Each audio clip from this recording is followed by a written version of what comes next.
이것도 좀 오랜만이네요. 구원의 확신의 실체 20탄입니다. 원고가 그리 길지 않습니다. 30분 내로 끝날 것 같은데요. 제목이 이렇습니다. 제목이 하나님께서 나와 여러분을 멸하실 겁니다. 좀 생소하실 겁니다. 생소하실 겁니다. 늘 우리는 하나님께서 나와 여러분을 사랑하십니다. 하나님께서 나와 여러분을 지키십니다. 보호하십니다. 천국으로 인도해 주실 겁니다. 이렇게 하나님께서 나를 멸하신다라는 이런 개념이 정말 생소할 겁니다. 그런데 오늘 설교를 여러분들이 다 듣고 나시면 안타깝게도 씁쓸하게도 이게 고개가 끄덕이실 겁니다. 하나님께서 저를 비롯해서 여러분들을 멸하실 것이라는 그 내용이 동의가 되실 겁니다. 여러분, 우리는요, 이 시대 크리스찬들은요, 언제부턴가 심판을 잊었습니다. 크리스찬은 심판을 잊었어요. 하나님으로부터 버림받는다는 그 개념을 잊어버렸습니다. 당연히 교회만 다니면 영원히 하나님의 자녀가 되는 줄 압니다. 그래서 심지어 우리들 중에는 이런 말까지 서슴지 않습니다. 어? 나를 천국으로 데려가지 않으시면 하나님 손해지? 하나님 손해지? 왜 하나님 손해라고 그 사람이 말합니까? 아니, 사랑하는 나를 못 볼 테니까 하나님 손해지. 어쩌다 우리가 그런 생각을 하게 됐을까요? 도대체. 어쩌다가.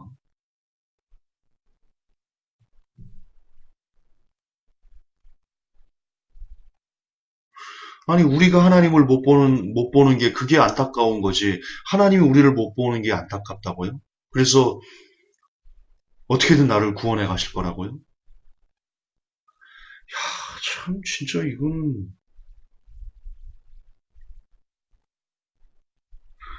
정말 이 시대에 너무나 심각한 비극입니다. 이제 제가 뒤에 성경을 여러분들에게 증거로 보여드리겠지만, 정말 이거는 어떻게 표현할 수 없을 정도로 마음이 착잡해집니다. 나를 못 만나면 하나님 손해다. 그래서 툭 하면 내 기도 안 들어주면 나 교회 안 가! 우리가 그럽니다. 여러분 안 그래 봤나요? 왜 제 주위에는 그런 사람들이 많았지요? 여러분 주위에도 제법 있을 겁니다.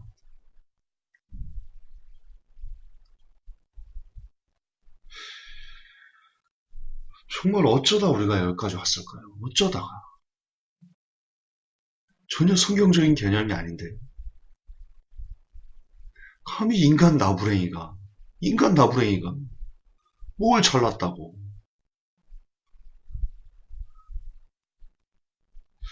하나님께 그럴까? 하나님이 그렇게 우스운가? 성경에 보면 하나님의 이름에 대해서 하나님을 설만이 대하면 그 몸을 쪼개고 걸음토를 만들 것이다. 그런 내용이 나오는데 어쩌다가 크리스찬들에게는 하나님이 이렇게 우스운 존재가 됐을까요? 여러분 하나님 두려운 분인데 그리고 두려워하라고 예수님께서 말씀하셨는데 그런데 우리는 하나님이 안 두려워요. 크리스천만큼 하나님을 안 두려워하는 그런 집단이 없어요. 이거 아이러니예요, 진짜. 그렇게 된 이유는, 하나님이 그렇게 우습게 보이는 이유는, 오늘날 신학자와, 그리고 그렇게 가르치는 목회자들에게 책임이 있습니다. 어쩔 수 없습니다. 저를 향해서 많은 사람들이 쟤는 입만 열면 다른 목사님 비판해. 그렇게 얘기를 하는데, 그런데 저는 제 개인적인 마음은 어떤 목사님들을 비판하고 싶어서 이렇게 설교하는 게 아니고요. 그냥 말씀을 보면 말씀에 나와 있고 기록되어 있는 그런 내용들이 지금 현재 한국교회에서 쏟아내는 가르침과 그냥 번번이 부딪혀요. 이것도 다르고 저것도 다르고 이렇게도 심지어 성경을 막 이겨먹으려고 그래요. 설교가.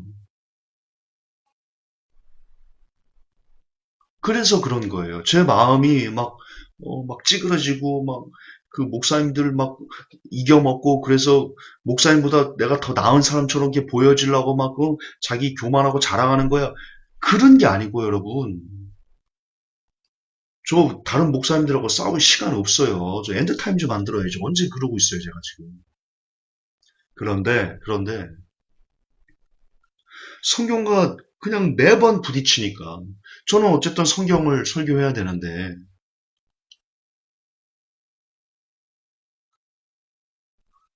그래서 본의 아니게 부딪히는 거지요.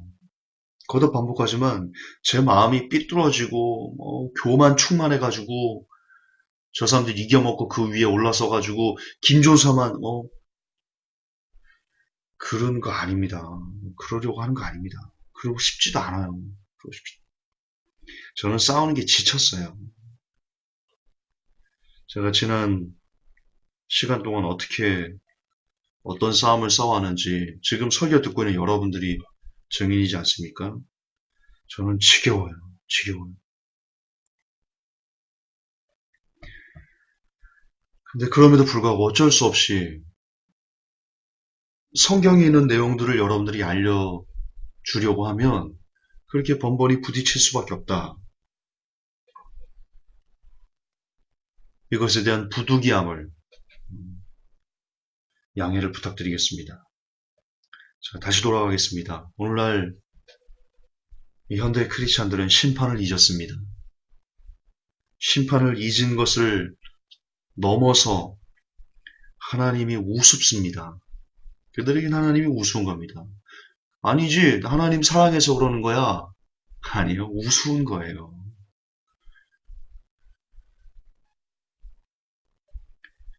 그리고 그에 대한 책임은 그렇게 가르치는 신학자, 그렇게 가르친 목회자들에게 있다. 이제 그 증거를 보여드리겠습니다.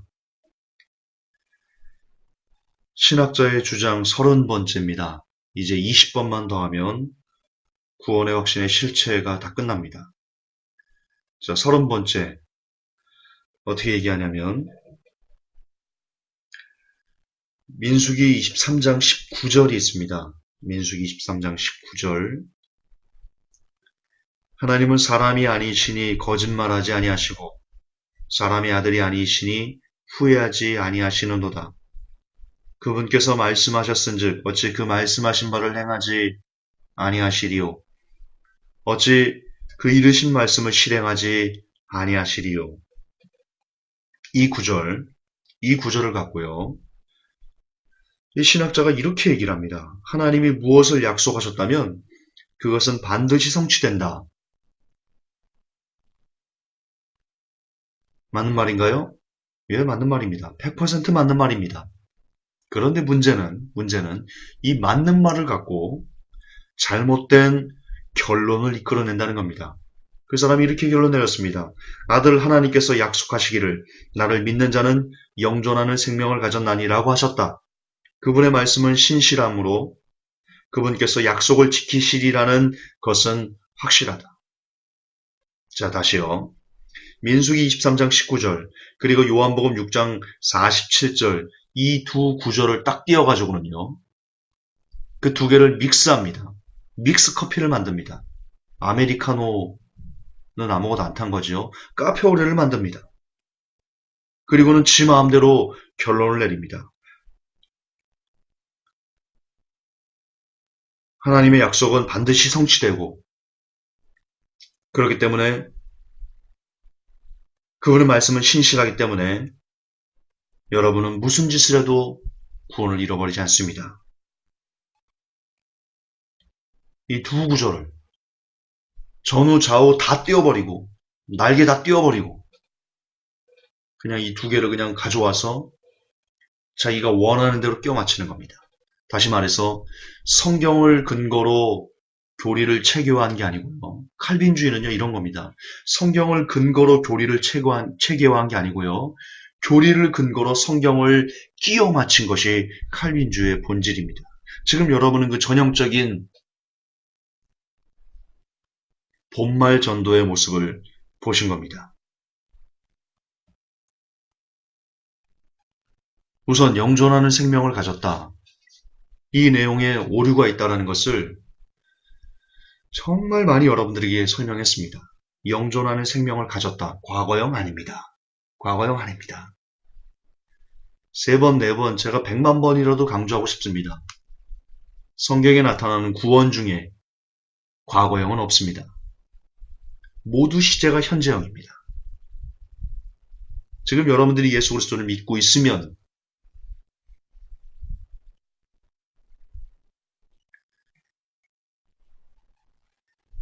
더 이상 반복하지 않겠습니다. 시간도 벌써 11분이 갔고요. 또한 영존하는 생명을 가진 사람 중에 지금 예수 그리스도를 진짜로 믿고 있는 사람들 중에 웃으며 죄를 즐길 수 있는 사람이 있을까요?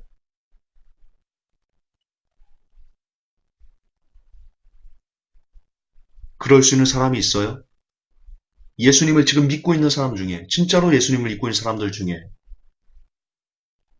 그럴 수 있는 사람은 없습니다.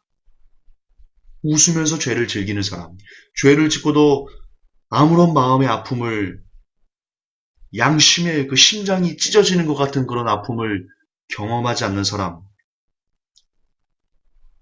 그 사람은 절대로 지금 영존하는 생명의 길을 걸어가는 사람이 아닙니다. 그런데 이 신학자는 그거에 대한 이야기를 조금도 언급하지 않습니다. 전혀 언급하지 않습니다.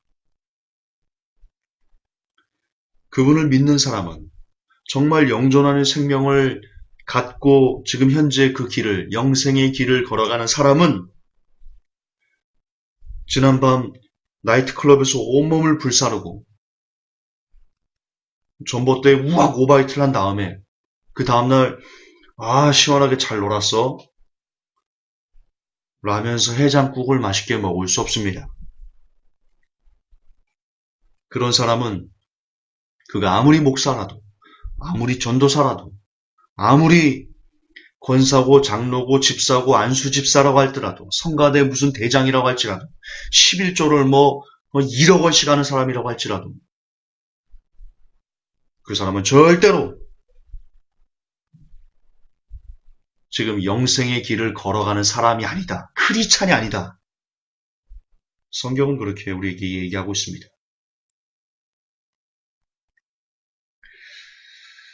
어쨌든 이 신학자는 새로운 악을 만들어내는 이 신학자는 믿음이 뭔지, 영존하는 생명을 갖는다는 의미가 무엇인지에 대해서 아무런 언급을 하지 않습니다. 그저 하나님께서 너를 지켜주실 거야. 라는 사탕 발리만 하고 있습니다. 이런 가르침을 성도들이 듣다 보니까 한 번도 아니고 두 번도 아니고 10수년에 걸쳐서 그저 하나님이 너를 사랑하지. 그저 하나님이 당신을 구원하시지. 라는 심판을 잊어버린 한 번 구원, 영원한 구원만 듣다 보니까 오늘날 이 시대의 크리스찬들이 하나님을 우습게 생각하는 겁니다. 그 결과 우리가 개독교가 된 겁니다.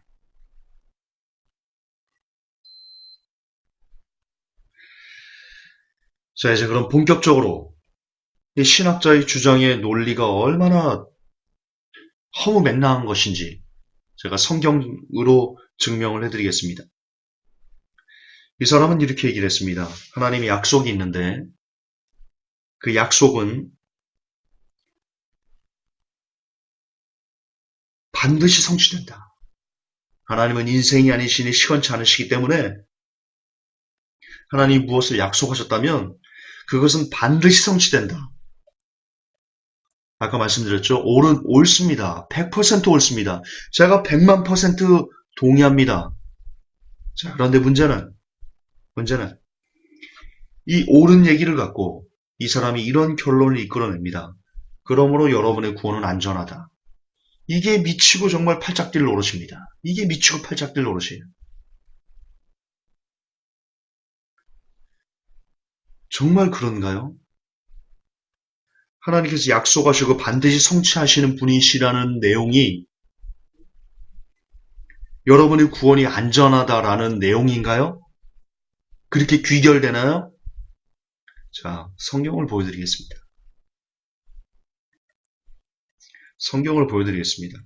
창세기 18장 25절에 이렇게 기록되어 있습니다. 주께서 이같이 하사 의인을 악인과 함께 죽이심은 불가하오며 의인과 악인을 균등히 하심도 불가하니이다. 세상을 심판하시는 이가 공의를 행하실 것이 아니니까? 자, 귀가 있으면 들으십시오. 눈이 있으면 여러분들이 창세기 18장 25절을 찾아 읽으십시오. 하나님이 어떤 분이십니까? 하나님께서 무엇을 약속하신 분이십니까?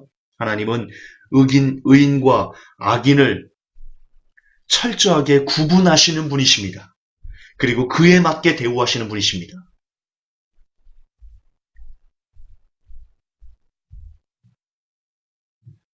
성경에 나와 있는 죄에 대한 내용들이 있습니다. 자, 어떤 사람이 크리스찬입니다. 어떤 사람이 목사입니다. 어떤 사람이 전도사입니다. 어떤 사람이 권사고 장로입니다. 그런데 그 사람이 성경에 기록되어 있는, 나열되어 있는 그 죄를 즐기고 있다면 하나님이 그 사람이 목사기 때문에, 전도사기 때문에, 장로기 때문에, 집사기 때문에, 권사기 때문에, 성가 대장이기 때문에 그 사람을 안전하게 구원해 주실까요? 그럴 거라고 생각하세요? 성경에 그렇게 나와 있어요? 네가 목사니까 내가 구원하겠다. 네가 전도사니까 내가 구원하겠다. 성경에 그렇게 나와 있어요?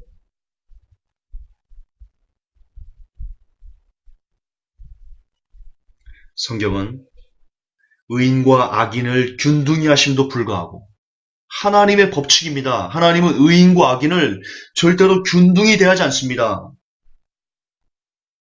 왜냐하면 그분은 이 세상을 심판하셔야 되는 그런 재판자이시기 때문입니다.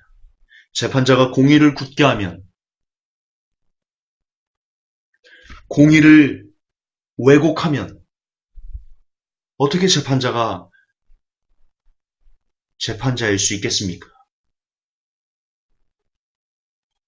하나님은 악인과 의인을 반드시 구분하신다. 그것이 하나님의 공의입니다. 그리고 하나님께서 의인과 악인을 구분하시는 기준은 그 사람의 직책도 아니요. 오직 그 사람이 보여주는 열매입니다. 우리가 매 주일날 산상수훈을 듣지 않습니까? 읽지 않습니까? 묵상하지 않습니까? 뭐라고 나와 있습니까?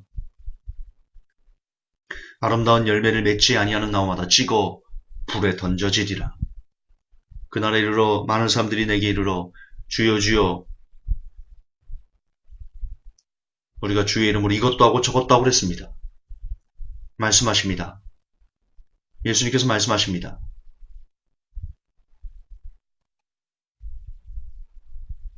나는 네가 보여준 너의 삶으로 너를 판단해. 그게 성경에서 말하는 의인과 악인을 구분하는 오직 하나입니다.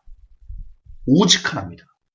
성경에 그것 외에 하나님께서 악인과 의인을 구분하신다라는 다른 것이 안 나옵니다. 지금 현재 높은 직분을 갖고 있습니까? 그것도 웃긴 거죠. 높은 직분이 어디 있어요, 교회 내에. 다 똑같은 직분이죠. 목사는 위대하고 교회 화장실 청소하는 사람은 하등이에요? 저는 개인적으로 목사님 조금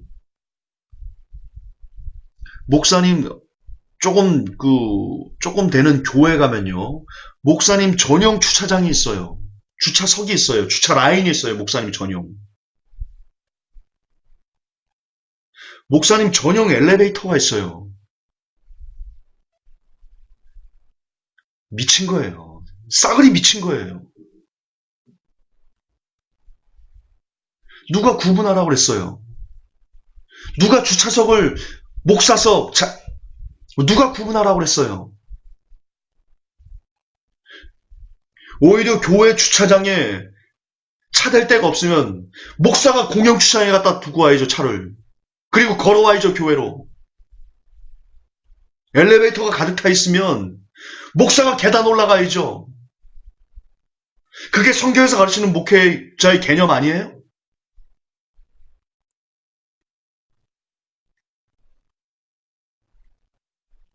저는 취재하러 갔다가 목사 전용 주차석 있는 거 보고 그냥 기분이 아주 나빴습니다. 성경적이지 않거든요.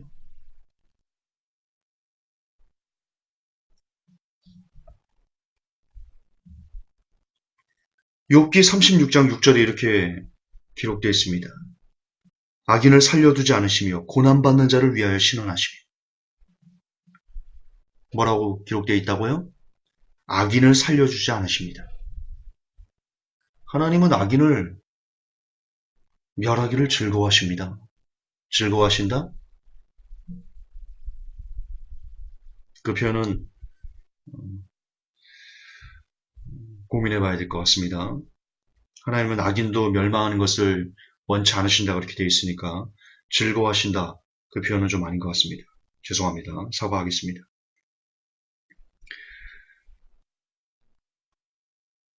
그러나 원치 않으신다 할지라도 하나님께서 악인을 멸하시는 것을 원치 않으신다 할지라도 그럼에도 불구하고 하나님은 악인을 멸하실 수밖에 없습니다. 시편 9편 5절에 이렇게 기록되어 있습니다. 열방을 책하시고 악인을 멸하시며 저희 이름을 영영히 도말하셨나이다.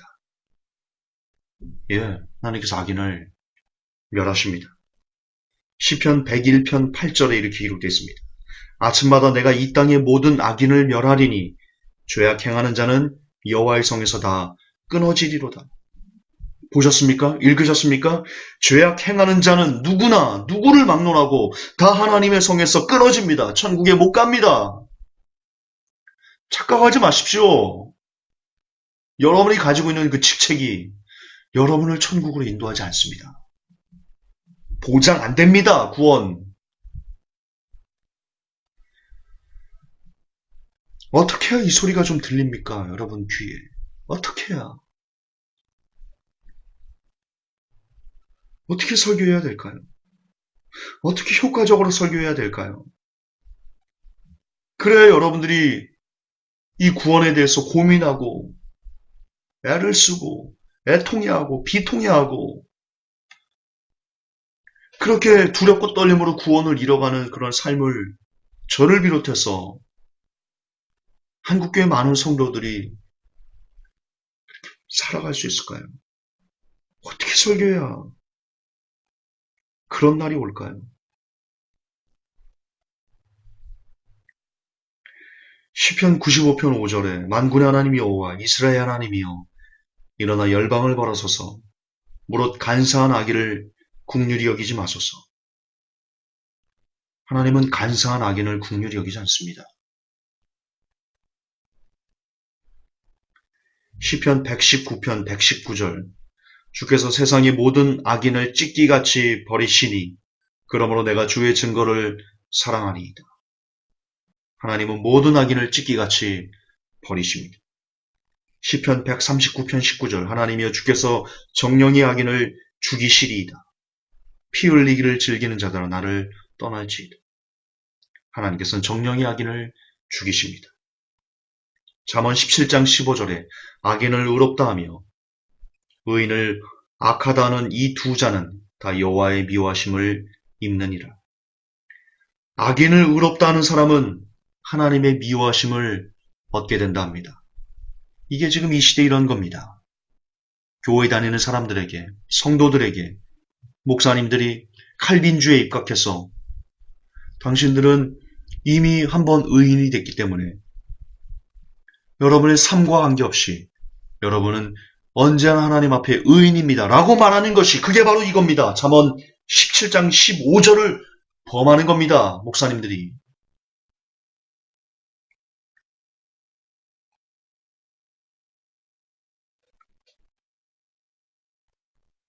따라서 칼빈주의에 입각해서 한 번 구원 영원한 구원을 말하는 그렇게 가르치는 모든 사람들을 하나님은 미워하십니다. 성경에 그렇게 나와 있습니다. 악인을 의롭다 하면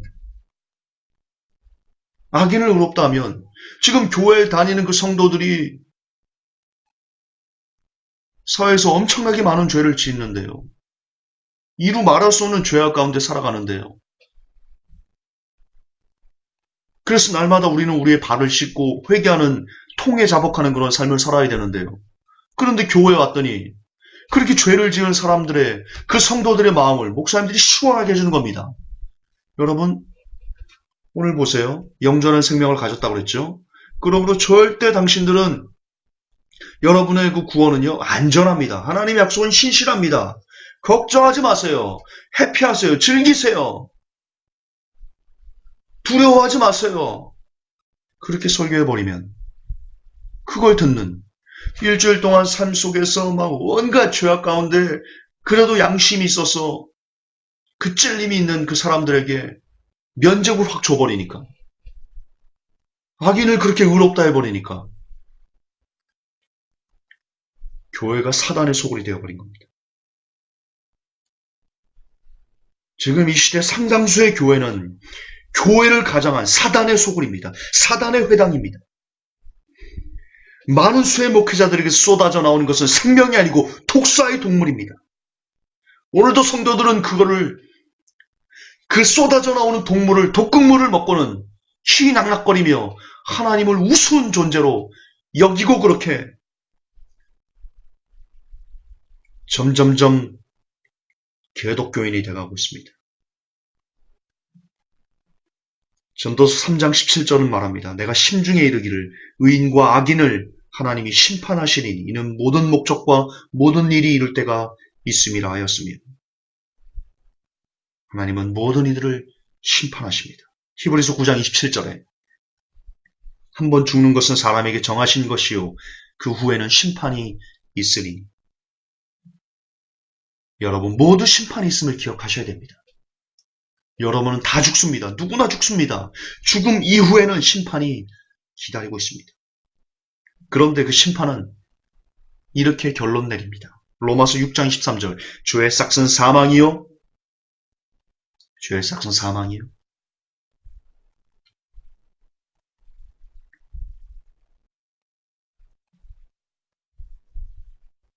여러분 이게 진실입니다.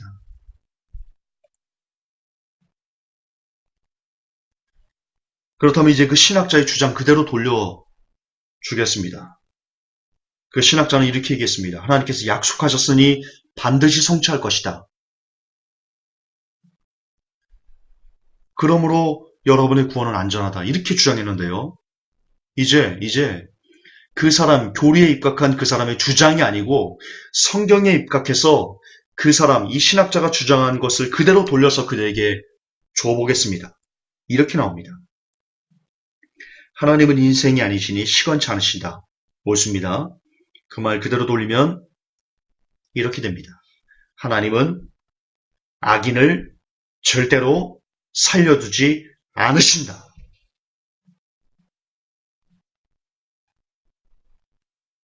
따라서 당신들이 지금 교회 다니는 사람들이라고 할지라도 어떤 직분과 직책을 갖고 있는 사람이라 할지라도 당신이 죄 가운데 죄를 물마 즐기며 그렇게 살아가는 사람이라면 하나님은 당신을 절대로 살려주지 않으신다. 그런 결론이 도출됩니다. 다시 말해서 하나님께서 약속하신 것은 반드시 지키시는 분이시기 때문에 저와 여러분은 하나님 앞에 멸망받게 될 거라는 겁니다.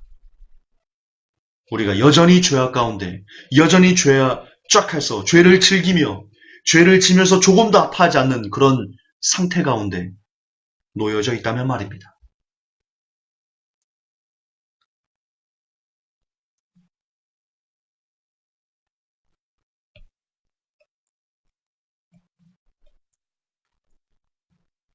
하나님을 두려워하십시오.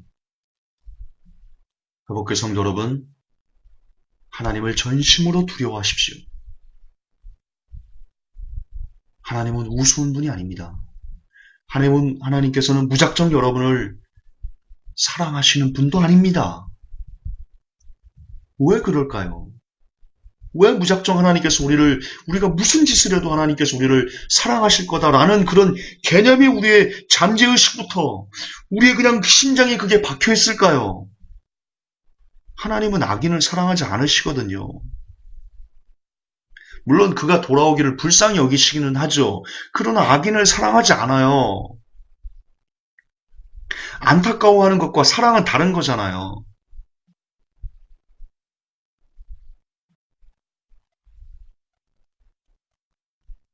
성경에 보면 하나님께서 악인을 미워하신다 그렇게 나와요.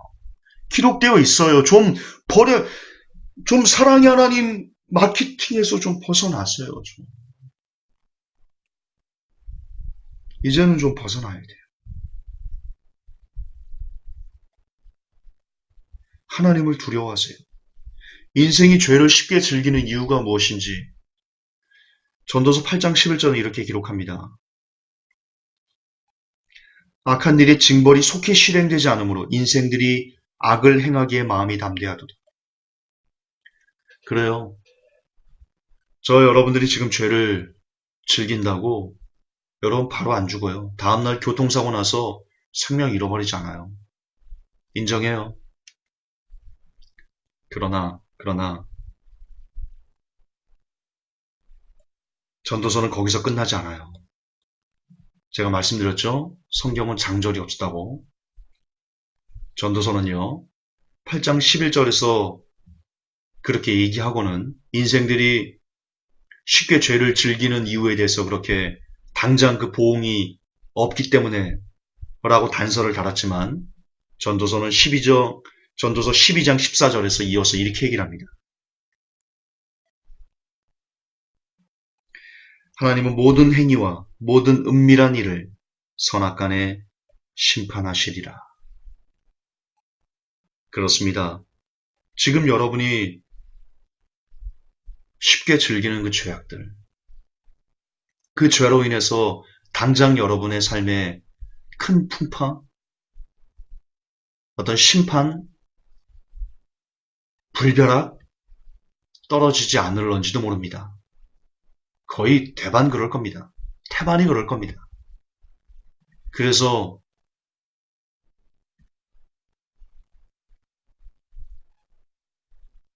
대충 사는지 모릅니다. 그러나 성경은 뚜렷하게 얘기합니다. 하지만 심판이 없는 게 아니고 반드시 그 은밀한 일을 선악간에 하나님께서 심판하실 때가 곧 올 것이다 라고 얘기하고 있습니다. 그래서 예수님께서는 마태복음 10장 28절에서 우리에게 이렇게 가르쳐 주셨습니다.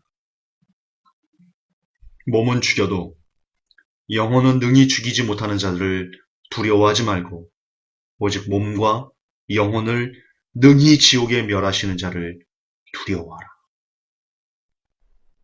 예수님께서 말씀하십니다. 하나님께서 우리를 지옥에 멸하신다. 그분을 두려워해야 된다. 그분은 심판을 두려워할 줄 아는, 무서워할 줄 아는, 두려워 떨 줄 아는 그런 사람이 되어야 된다. 그렇습니다. 하나님은 죄인을 멸하시는 분입니다. 하나님은 죄인을 천국으로 데려가는 분이 아니십니다. 그렇게 허술하신 분이 아니십니다. 하나님은. 저와 여러분은 아직 죄를 즐기는 죄인입니까? 그럼 이렇게 말합니다. 김전사, 그럼 너는 죄를 안 짓고 있어? 너는 깨끗해? 너는 참 거룩해? 늘 말씀드립니다. 한결같이 말씀드립니다. 아니요. 저는 더럽습니다. 누구 못지않게 죄인의 괴수가 나입니다. 세상이 하나님 앞에 떳떳할 정도로 고개를 쳐들고 하나님 나는 깨끗합니다라고 할 정도로 정결하게 사는 사람은 지구상에 한 명도 없습니다. 단언컨대 한 명도 없습니다. 야, 김종사, 그러면 너 지금 누구나 다 지옥 간다는 얘기야? 아닙니다. 아닙니다. 제가 드리고자 하는 말씀은 저와 여러분의 삶에 적어도 우리가 크리스찬이라면, 정말 하나님을 향해 가는 사람들이라면 저와 여러분의 삶에 죄와 싸우려는, 이를 악물고 주먹을 쥐었을 때 손톱이 손바닥을 파고들 정도로 그렇게 이를 악물고 손을 꽉 쥐어찌는, 그러면서 죄와 싸우려는 그런 애를 씀이 적어도 우리의 삶에 있어야 된다는 겁니다. 그런 사람이 크리스찬의 본질이라는 겁니다. 제 설교의 핵심은 바로 이겁니다. 이게 성경에서 말하는 구원의 핵심입니다. 그리고 우리가 그렇게 날마다 눈물로 죄를 통해 자복하고 살면서 열매 맺으려고 부단히 노력할 때 구하고 찾으라 두드리라, 그게 이 뜻입니다. 그게 성령을 구하고 성령을 찾고 성령을 두드려서 얻으라 라는 뜻인데요. 바로 이런 삶, 하나님 앞에 나아가고자 부단히 애를 쓰는 그런 삶,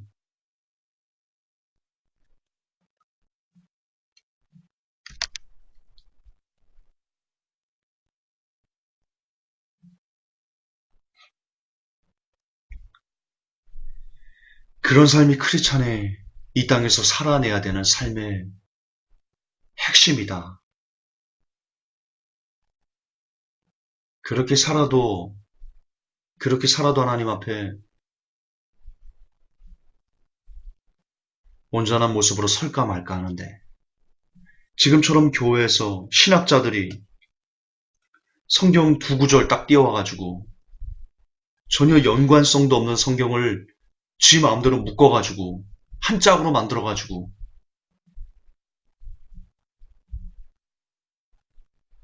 한 주 동안 정말 죄와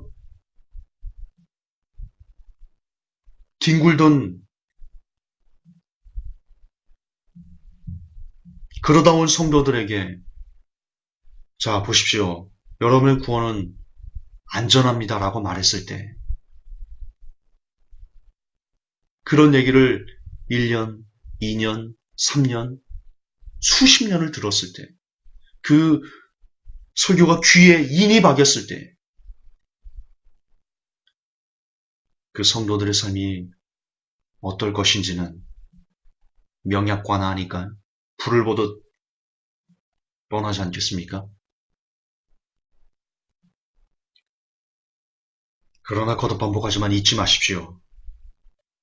하나님은 죄인인 나와 여러분을 멸하시는 분이시라는 것을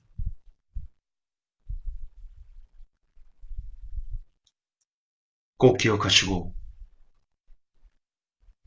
하나님 앞에 함부로 까불지 마십시오. 제게 하는 말입니다. 제 자신에게 하는 말입니다. 하나님 앞에 함부로 까불지 않는 김관원 전도사가 되겠습니다. 여러분들도, 회복교 성도 여러분들도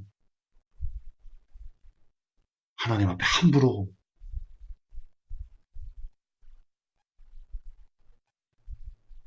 도전하지 마십시오. 우리는 인간 나부랭이들입니다. 그게 우리의 실체 아닙니까? 그리고 우리를 심판하시는 분은 온 우주를, 그분이 말하면 산이 일제히 쓰고 바다가 일제히 쓰고 그분의 손으로 하늘을 치셨다. 이사야서에 나옵니다.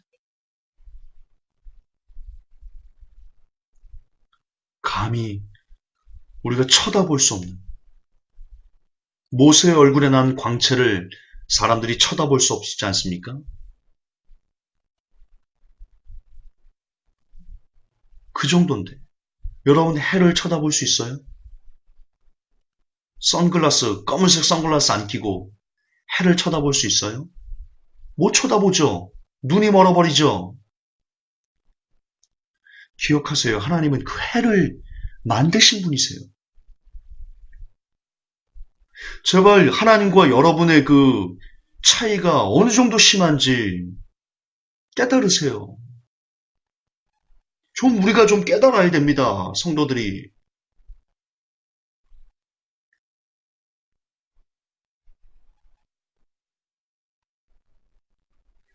그래서 부디 인간 나부랭이들이 온 우주를 지으신 해와 달과 별을 지으시고 그 별들이 부딪히지 않게 각자의 궤도를 갖고 움직이게 하시는 그 권능의 그 능력의 하나님을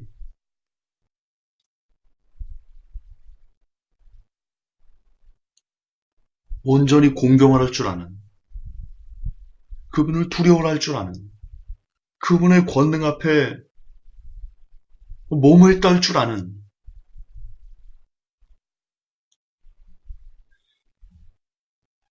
그런 진짜 성도가 되었으면 좋겠습니다.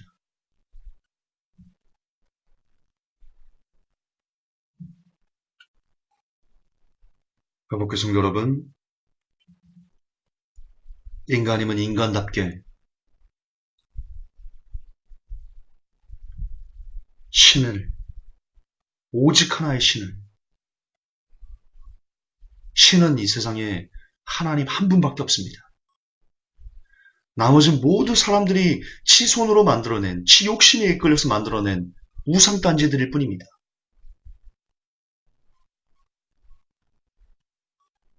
이사야서를 보세요. 계속해서 하나님께서 이스라엘 백성들에게 말합니다. 나만 신이다. 내가 하늘을 만들었다. 내가 바다를 지었다. 나만 신이다. 나 외에 다른 신이 없다. 저는 그게요. 그 이사야서를 어제 제가 묵상했는데요. 그게 참 애처롭더라고요. 이스라엘 백성이 너무 못 알아들으니까 하나님이 그렇게 알려주는데 너무 못 알아듣는 그 괴리, 저는 그게 슬프더라고요. 하나님께서 그렇게 말씀하시는 게 참, 근데 오늘날도 똑같다라고 생각해요. 오늘날도 똑같다라고 생각해요. 하나님은 성경에서 분명히 두렵고 떨림으로 구원을 이루라고 말씀하시는데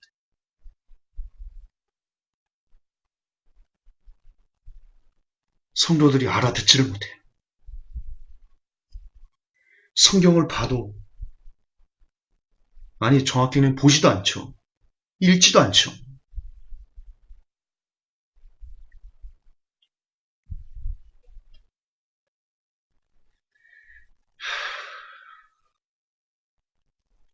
이제 마지막 때가 다 끝나갑니다. 하나님께서 역사의 문을 닫으시려 하고 있는 이때 우리가 진짜 크리스찬다운 그런 삶을 살아내야 됩니다. 그 시작은 몸부림에 있습니다. 하나님을 두려워하는 길에 있습니다. 부디 하나님께서 저와 여러분을 멸하시는 분이시라는 것을 여전히 우리가 죄악 가운데 죄를 즐기는, 죄를 짓고도 아무런 양심의 가책도 받지 못하는 그런 허탄한 사람들이라면 저와 여러분의 생명은 이미 끝나가고 있다는 것을, 지옥 아랫목에 특급행 열차를 우리가 따고 있는 그런 불쌍한 사람들이라는 것을 꼭 기억하시고, 오늘도 내일도 여러분이 살아 숨쉬는 그날까지 꼭 하나님 두려워하시기를 주 예수 그리스도 이름으로 간절히 축복합니다. 하나님 아버지, 죄송합니다. 이렇게 설교한 저부터 하나님을 얼마나 진실되게 두려워하는지 그저 입술로만 설교했습니다. 회개합니다. 종은 하나님을 전심으로 두려워하거나 공경하지 아니하였습니다. 그러나 하나님 바뀌겠습니다. 진실로 하나님을 두려워할 줄 아는,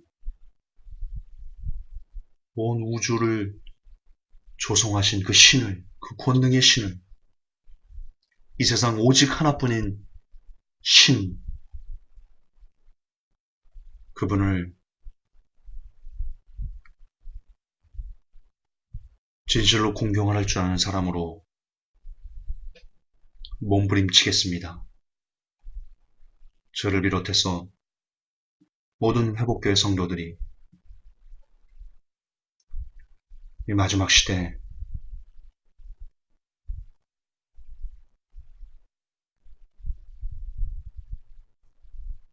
하나님 앞에 사는 삶의 진심을, 진정을, 핵심을 드러낼 줄 아는 그런 복된 영혼들이 되게 하여 주옵소서. 주 예수 그리스도 이름 받들어 간절히 기도하옵나이다. 아멘.